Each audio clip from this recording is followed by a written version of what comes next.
So, I'm here at Alex de Campi's booth. Here is Alex de Campi. She and I have known each other for quite a while from various forums. Alex is the writer of a graphic novel called Smoke from a few years ago, which was a very good thriller graphic novel. And now she has written Valentine, which is a fantasy graphic novel published by Image. And she's also the writer of Ashes, which is an upcoming thriller graphic novel with various artists like Colleen Duran, Bill Sankovic, Dan McCade, Paula Speed McNeil, and lots of people that we know and love. So, Alex, one thing that I'd like to talk to you about is Valentine, because Valentine is actually one of the very first comics done on the iPhone, back before anyone really thought of it, before you started working with Comixology. Would you like to talk about that a bit? Sure. I just had lots of friends who were saying, I'd email things to, and they'd be like, oh, I can't get that attachment, I don't have a laptop, I only have my phone. And I thought about how comics are very much a serial method of serial storytelling. And the time we have to read comics are now like little grab bits of time, like on the subway or while we're waiting, and the thing we always have is our phone. We may not have our laptop, we may not have a bag we can keep a paper comic in, or a tablet might be too big, but we've got this. And so I used a lot of my the visual storytelling I'd learned from my film work and cinematography to tell stories that were all exactly the size of an iPhone screen. And using various techniques, panning, tilting, fading, zooming around to create a method of storytelling that was still very, very much comics, not motion comics, because I'm not really into those, but identifiable as comics, but very uniquely digital. It was I always say it was a comic that could never really exist in print format because it didn't have pages. We threw the pages out the window, literally, and it was just a series of panels. My script was screen 1, screen 2, screen 3, double width, screen 4, double height, you know, and then the descriptions for my wonderful artist Christine Larson. And then everyone was saying, oh, well, you need to put it in print, because a lot of reviewers at that point, very early on in digital, wouldn't look at anything digital because they either didn't understand it, or they didn't have a phone, or it wasn't legit until it was on paper. So I had to take my comic that didn't have pages and do the reverse of everything that everyone else has been doing with digital comics. Everyone else takes a normal paper comic and cuts it up into little pieces to fit on a phone. I was taking a comic that only existed as phone screens and cutting up in little pieces to make it go from landscape format to whoops, that's a bad page to show because it's a splash, to portrait format pages. This time was known as Alex's 3 weeks of Photoshop hell. Right. But I think it actually worked surprisingly better than I thought. Adapting the screens to page.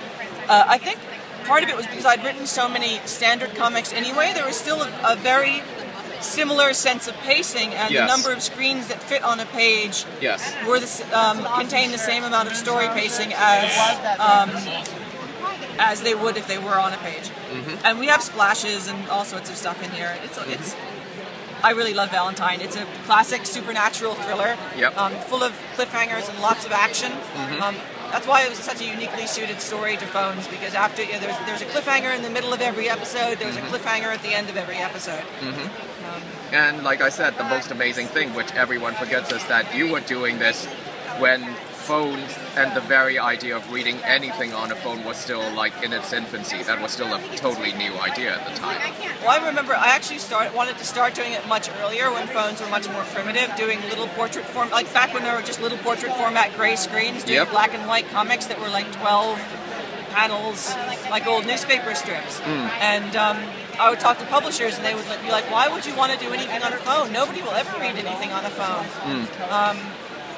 And it's good to see the world, like, more stuff moving on to the phones, because I really do think it's going to be a big part of our future is content on phones. Well, at this point, comic sales are big on the iPad, especially with all the brouhaha about Comixology and their 100 millionth download just a few days ago. Yes. Yeah, so, well, let's move on to Ashes, your next project. Okay. How'd you like to tell us about that?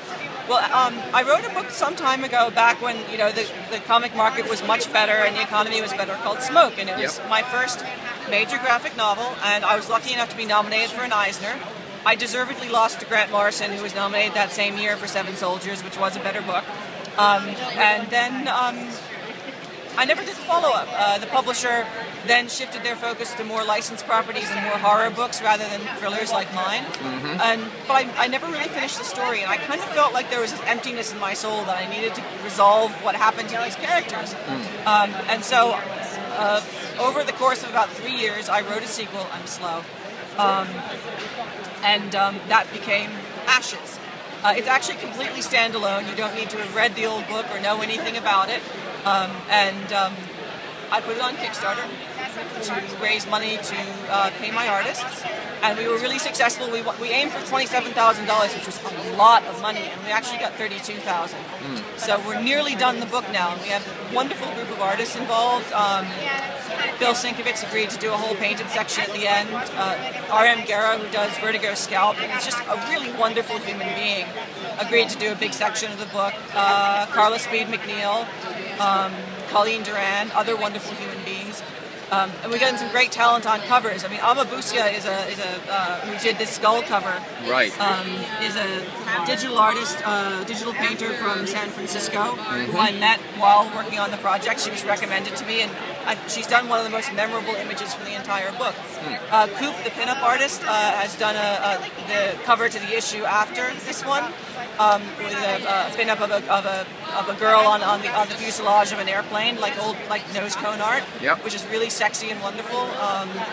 Victor Kalvachev, who's one of the best designers working today, did this cover to issue 6, and it's really beautiful, and I'm really happy with it, and I just can't wait to get it out. I decided to hand letter all the word balloons because I got a bit obsessive about quality on the book, and the book took so long to put together, and it's been such an effort that I just want it to be like super amazing. And so I learned to hand draw balloons on Illustrator, and so the book has much more of a very high quality European vibe. Or more like the old sort of Alan Moore stuff, like V for Vendetta or Watchmen, that kind of exciting thriller that has depth and meaning and some literary merit to it. Though if you don't like literary merit, you can kind of squint hard and just be in there for the explosions. Great, so when is Ashes going to be out? We're just finishing up the last couple of chunks of it now. And then I have to send it off to the printer, and we're going to be printing overseas, so it's going to take about 3 months to come back. And then it will be out. Unfortunately, there are only about 150 copies out of the 1,000-copy hardback run left, because the rest went to Kickstarter backers. Right. We're still looking for a trade publisher. I have all the rights in the print press Tips to Smoke as well. But we don't have anyone picking this up for wider distribution yet. It's going to be a little cult book. Otherwise, because I don't have the money to print more than 1,000 copies. We're also serializing it digitally to our backers and to people who pre-order the hardback via Comixology. We've got 90 pages out now, 2 chunks, and we've got a new chunk out every Wednesday for the next 4 weeks. Cool. And you can contact me if you're interested in pre-ordering. Just Google Alex de Campi. I'm on Twitter. I'm the only Alex de Campi around. Or we've got a limited number of stores, both in the US, UK, Ireland, Australia, and Germany, who have pre-ordered copies of the book and who you can get the book from. Great. There you have it. Thanks, Alex. You're welcome. Hi, Audie. Bye.